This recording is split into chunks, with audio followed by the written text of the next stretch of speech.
What's up, Reddit? So, I don't know if you're supposed to say what's up, YouTube, but I feel like that doesn't make a lot of sense because I'm only making this video because everybody on Reddit has been super supportive throughout this whole crazy build, this project, the pit. It's been a crazy journey building this thing. I can't believe this started 4 years ago, technically. Started with a wheelbarrow and a shovel, and then we wised up and finally got an excavator and started getting serious about this. But yeah, the koi pond, I'm not even sure where to start. Everybody's been asking me for a video walking them through the filtration system and how the whole thing is set up and how it works. So I guess that's what we're gonna do today. But before I get into the pond, I do think I need to address the other pond, which is it's a hellhole. Can you say hellhole on YouTube? I don't know. But this is where all of our fish have been living in the meantime. And they say it's a hellhole because this thing leaks. It does not do a great job cleaning the water. And I'm sure if I had built this thing right and not built it in a week and a half when I first put it in the ground, it could have been done well. But the PVC liner, it's brittle, it's cracking in places where the liner folds up on top of the blocks. And my fish hate me. They hate me so much right now.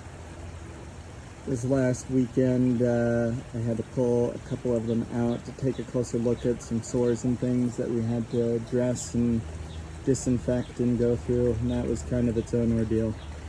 But yeah, they aren't too happy about that, and they're probably not too happy about living in this pond.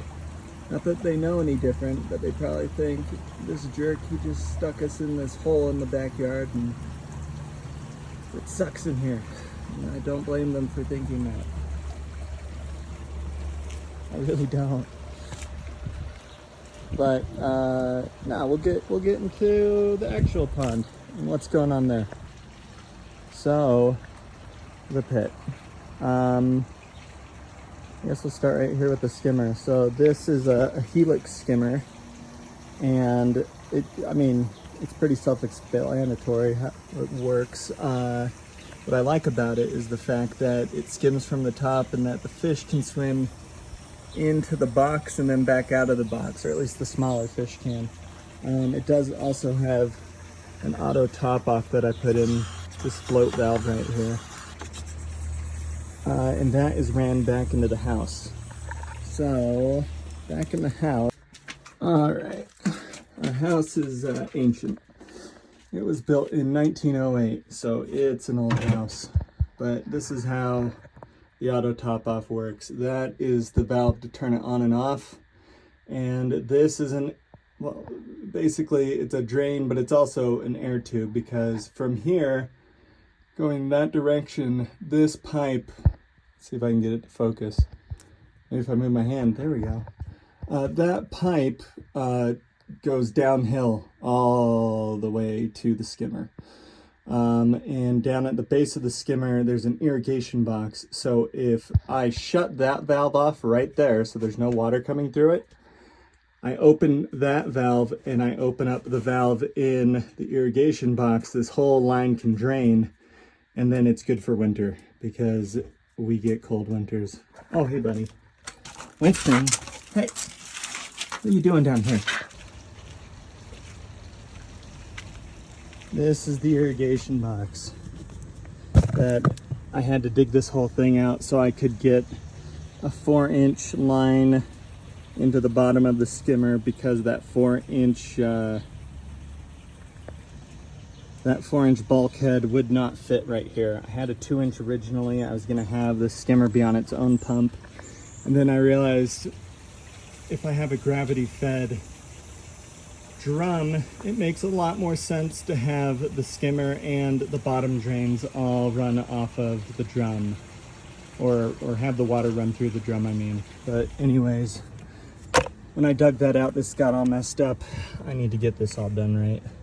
But the idea is, when I have the other valves inside of the house set right, I'd be able to just open this one and drain the whole thing, but obviously it's pressurized right now. So that is that section.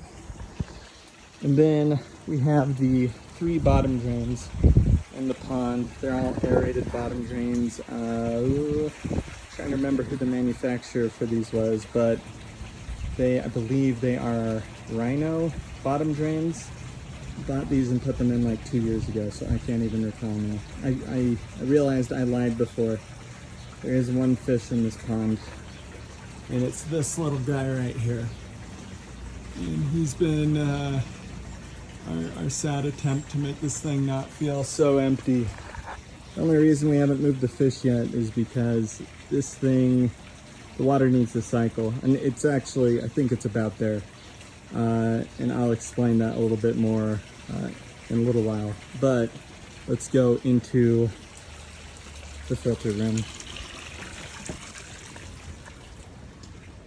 Heads up, I did not try to spiffy this thing up or clean anything in here, so you guys are getting it just how it is.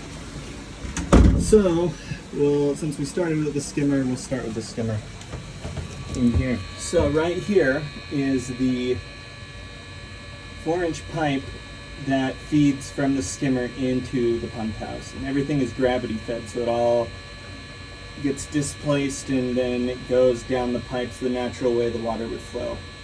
And it has a 4-inch gate valve on it, and it's working well. This pipe continues down this way all the way back to where the other pipes from the bottom drains come up from underneath the floor here. This might be easier to explain if I just jump down into the hole. So, that pipe right there, right? That is the pipe that feeds from the skimmer into the filter house, filter room, filter cellar, whatever you want to call it. And then it gets fed up this way into the drum, and then these 3 pipes right here all come from the bottom drains. And then I did outfit this bottom drain with a ball valve and a drain that goes into this sump, but we'll explain that part in a minute. And there's a reason why there's so many pipes that feed into this sump. If I need to drain any part of the filter system, this is where the water goes. There it is. But this ball valve right here, that would be that's the bung. That's the bung in the bottom of the pond you'd pull to drain the entire thing, which I have 0 plans of doing. But I realized I probably need a way to be able to drain the pond easily if I ever had to. So that's how I would do it, is I would turn this ball valve probably a quarter of the way, and then let that sump pump right there pump everything out of here. And then, I don't even know if I should try to get into all this other stuff, but I feel like I better. This plumbing system's very complicated, but it all works, and there was a lot of method to the badness and why it was put together the way it is. We'll circle back to this though. Okay, so the water from inside the pond, it travels up these 4 pipes right here and enters into the drum filter through this inlet right here. Inlet, I don't know, this chamber on the right side of the pond, or the drum. Alright, so the water all comes from inside the pond through these 4 pipes right here. These ball valves, normally they'd probably go flat, but I angled them up so that these can swing in and out independently of each other without getting in the way. That makes sense. That's why they're set up at that weird angle. And then this right here, there's a couple things that this will be, but one is so that I can create a trickle system so that the pond always has fresh new water that's coming into it. I have plans to put a filter into the water line that comes into the pond so I can remove chlorine and whatever the city adds to the water, but the reason this is here is because I'm going to take one of these 1/2-inch uniseals, put it right here with a 1/2-inch PVC going through it with a 90 that comes up, so that we can adjust that 90 to whatever level we need it at, so that we can always be skimming water from inside of the pond, just barely off the surface right here. And then the auto top off, that float valve in the skimmer, will always be having a small trickle of water that's entering the pond. So we'll do a constant water change that's always happening, is the theory. So, but the drum filter, this monstrosity, this is how it works. Actually, I better do this really quick. Give me one sec. All right. So, these 4 pipes, take me a long time to just get to these 4 pipes, but they come into the drum filter, and then, I don't know if you can tell, but there's this metal wall right here on this side and this side and wrapping around the entire drum, so that all this water has to pass this UV filter, sterilizer, I don't know. It just helps kill the single cell algae, but that water comes this way and then enters into the drum, and then that fine mesh, it has to exit through the mesh. So that mesh will filter anything out of the pond all the way down to 70 microns, which is the reason why the inside of the pond is so clear and you can see all the way down to the floor. Well, that's part of it. But anyways, then from there, the water comes this way to this 3-inch pipe where it is fed into this pump. One nice thing about this pump, I forgot to mention, let's see, how do we turn around? It's the WAS Aquarius 7300. It does 7,000 gallons of water per hour when it's going all out. It does, head space doesn't matter up to 10 feet with this thing. So even though it's, you know, vertically probably from here to up there, even with the different 90s and 45-degree turns, it's probably around 8 feet of head pressure. It doesn't make a difference as far as how much water it's able to move. So that's pretty great. I also like that it's this isn't an endorsement of WAS by any means. There's plenty of great pumps out there, but it's 240 volts, so even when it's going full tilt, this thing only pulls 2 amps, which is pretty wild. And it has a smart app, so I'm able to go in and I can adjust how much volume or how much water this thing's actually pushing through it. Right now, I think it's only been running at like 60%, which isn't a ton. But what's great about that is I think it'll prolong the life of the pump because it's not working as hard as it can all the time. And to be efficient in doing what the filtration system needs to do, it doesn't need to be running all out. At least not unless we're really upping the feeding regimen for the fish or something. Then maybe we do need to up the horsepower on it. That then pumps the water up this 3-inch line all the way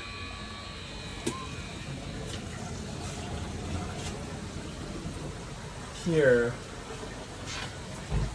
to these 3 2-inch lines that feed into the 3 trickle showers, backy showers, whatever you want to call them.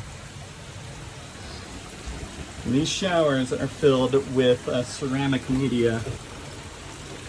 I don't have the pump going full tilt right now, so the shower is going to look kind of pathetic. But In each one of these boxes, I believe there's 12 or 15, I can't remember, of these, is it Mountain Forest? I don't remember the name of the brand. But this is the ceramic media for the aerobic bacteria to grow on, to process all the ammonia and nitrites in the water.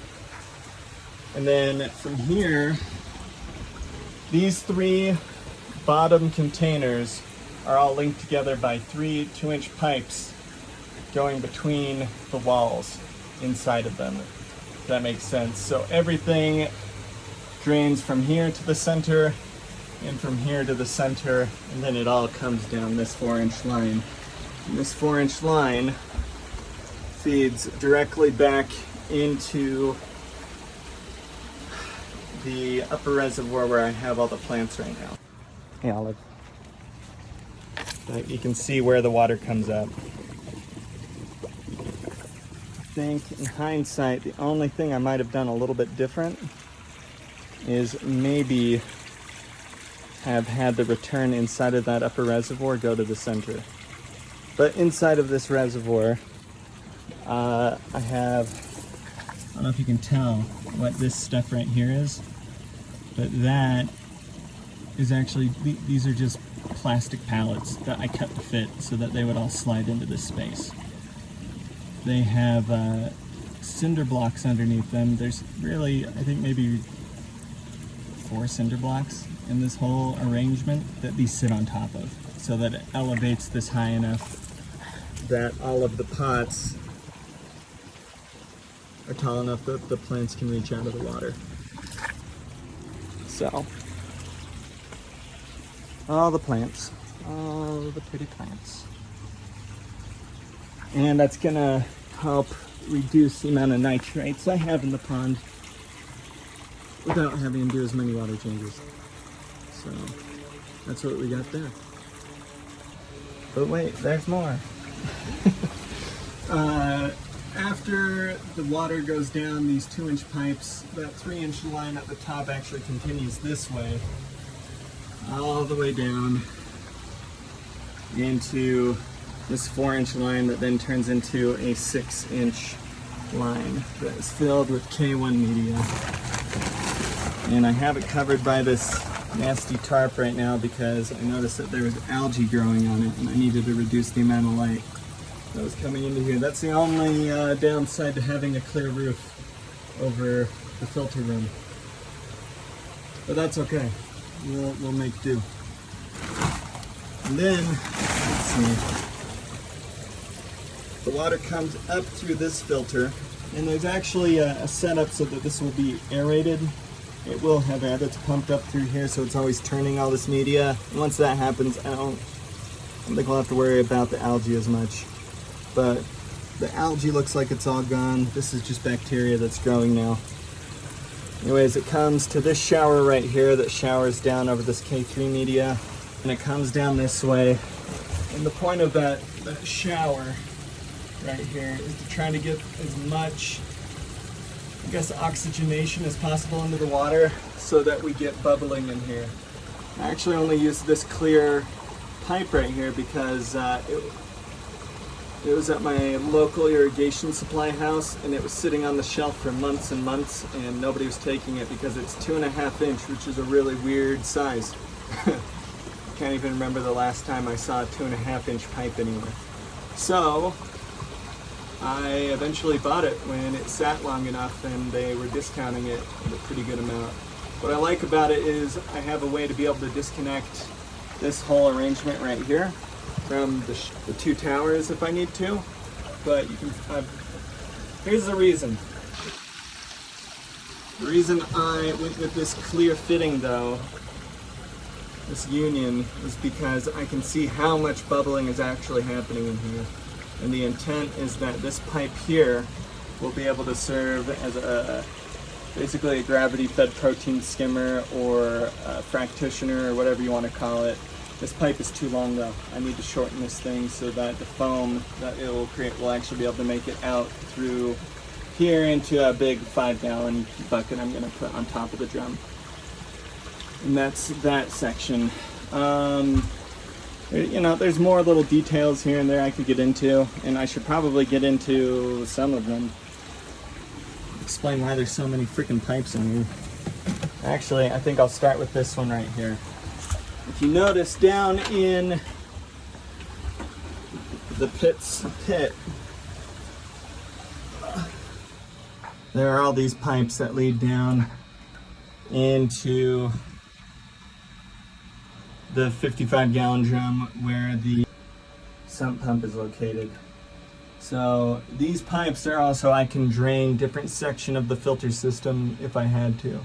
For example, this guy right here, if I had to drain this, I'd be able to turn this ball valve right here and drain it. All that water ends up in here. It activates the sump pump, and that all gets pumped out of the filter room. The other drain connected to that one is this one right here for the drum. So the drum, it's self-cleaning. It has this big spray bar right here, so that, here, I'll get it going.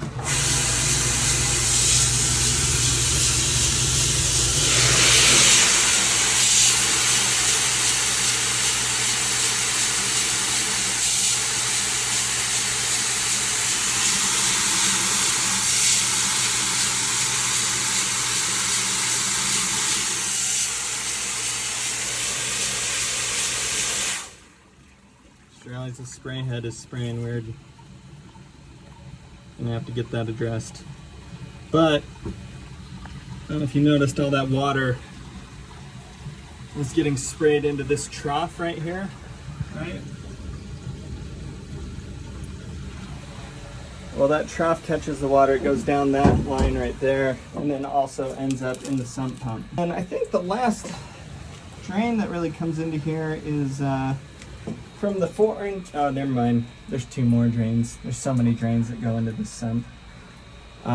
Is that 3-inch line right there that comes off of this line for the skimmer. And the reason that's there is I can shut that gate valve off right there. I can shut all these valves off. And once I do that, I could open this and I can drain the entire drum if needed, which is nice thing to be able to do in a pinch. So that's what that's for. And then the air pump for the bottom drains inside of the pump. Oh gosh. And then right here, these are the air lines that go into the bottom drains inside of the pond. So I have that set up on an automatic timer right there. So it goes off for about 30 minutes in the morning and 30 minutes at night. Just add a little bit extra oxygen. But you know, the truth is, I feel like the biggest reason to have it isn't to move the water around inside the pond. There's plenty of other things that do that. It's really there so I can add more oxygen in situations when I need it. If I had to shut the entire filter room down, I could run this and keep the pond oxygenated and keep good movement in there for the fish while I'm working on whatever needs to be done in here. Last drain is this little pipe right here. And this is being fed off of this 2-inch pipe that comes here off of this big giant box in the background. Oh, this box is the moving bed filter, or at least it will be one day when I can afford to get another pump and get everything else going. The other air pump I have is actually working the moving bed filter I have set up on the temporary pond right now, which it actually works really effectively. But all the K3 media in there and a couple more boxes of it I have in the shed will all end up in here. And that's the filter room at this point. Oh, hold on, I should probably explain, no, I'll explain this part of the filter room when it's done. The moving bed filter, it's gonna be great for processing even more at the biological level, but we'll get into that eventually. The sump pump. Where does that water go? Let's see. Water just gets dumped out into the yard so that I can grow all of these weeds. Because they're actually really hard to grow, and that's why I'm watering them. So we can have nice weeds in the yard. Anyways, that's not the eventual plan is a little different. This pipe is going to be coming straight up, and I don't know if anybody, well, I don't think I've actually really posted pictures of it, because why would I?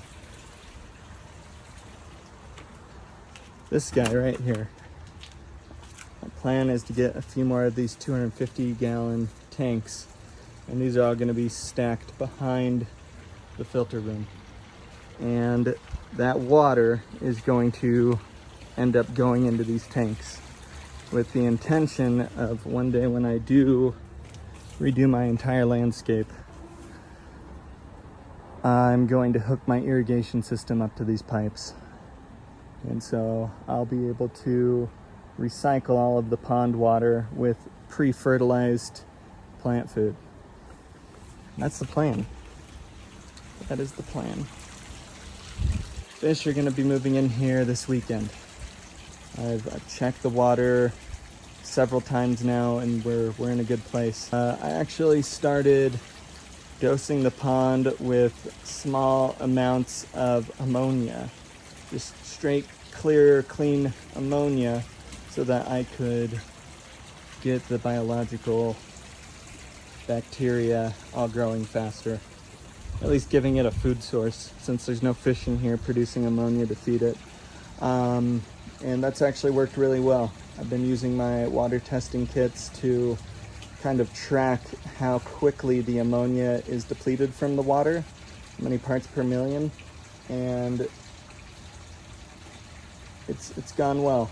At this point, if I was to put, I don't know, 2 cups of ammonia in this pond, it would probably take a day and a half for it to all get back down to trace amounts I can't really see on the water test kits. So yeah, we're in good shape.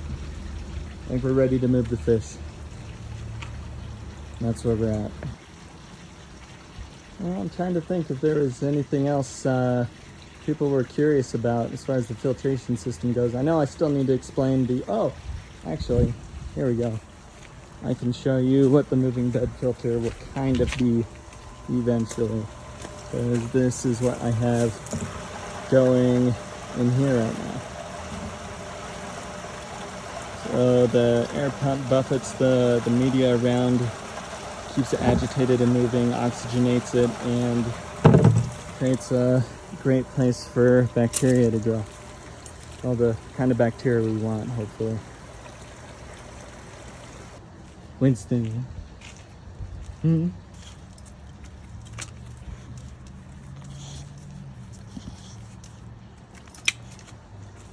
You know, we used to have a yard with grass and plants and nice things, but then we built the pond, and I have absolutely neglected this entire backyard since then. There's all the excavated dirt from building the pond. I still need to get all that out of here. Eventually we will. It's probably next summer's project. First I gotta finish building this whole thing. And that's our plan right now. You see that? Can you see all those leaves? All those filthy leaves collecting at the bottom of the pond. Oh, I hate this pond so much. I hate it so much. That's okay. I don't hate it. It's served its purpose, and it's given us a place to keep our fish. But keeping on top of the maintenance in this thing has just been a lot. But again, that's because this thing was set up in a week and a half on the fly without a lot of heads up that we were gonna need it. This is my makeshift skimmer for it. That goes down into this trash can. And then that pump down there pumps the water to those 3 pipes, and then that big trash can right there, as well as that big return that's pushing the water around the pond. If anybody wants me to get into this filtration system, I can make another video for that, but yeah, it served its purpose. Looking forward to being done with this, getting the fish out of here. So what's next for the koi pond? The koi pit?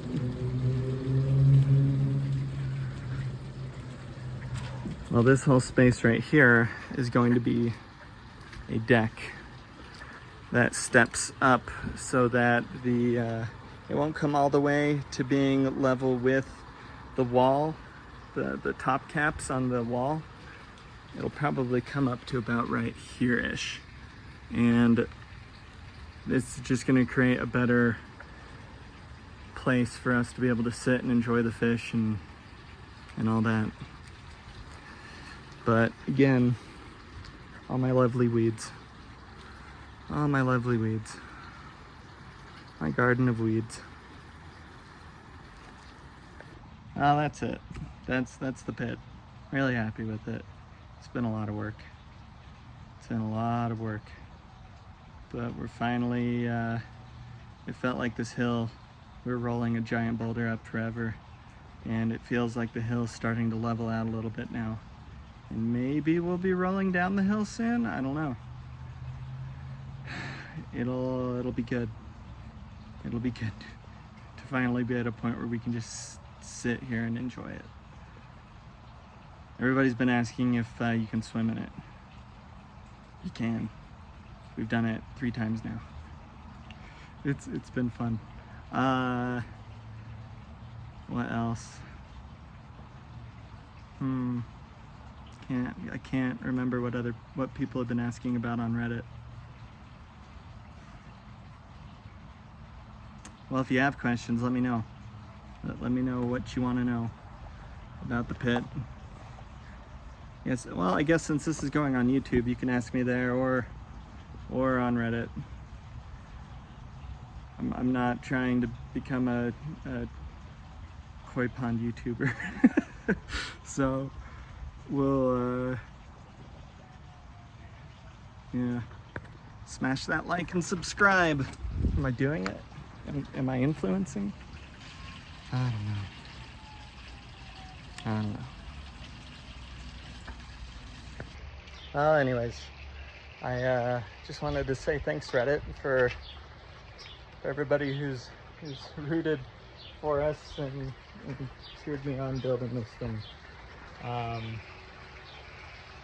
It's been a labor of love, and I'm really happy with how it's all turned out.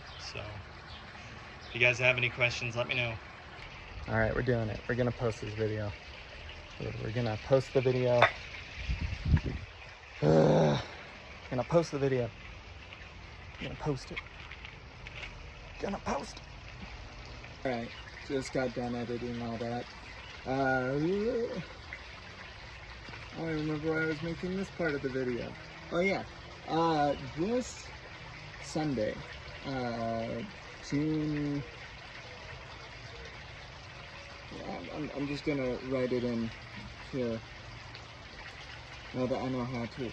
I'm just gonna write what day this is happening. But this Sunday morning, we are going to be moving the fish from the temporary pond over here to the pit, and it's gonna be a really great day. I'm really excited about it. So, anyways, somebody in our ponds on one of the posts I put up asked me if I'd live stream when we move the fish, and well, why not? Let's do it. We're gonna live stream it on the YouTubes. Yeah, that's all I wanted you guys to know. But we're gonna do that. So, anyways, thanks again, you guys. It's meant a lot, all the support. But talk to you later. Bye.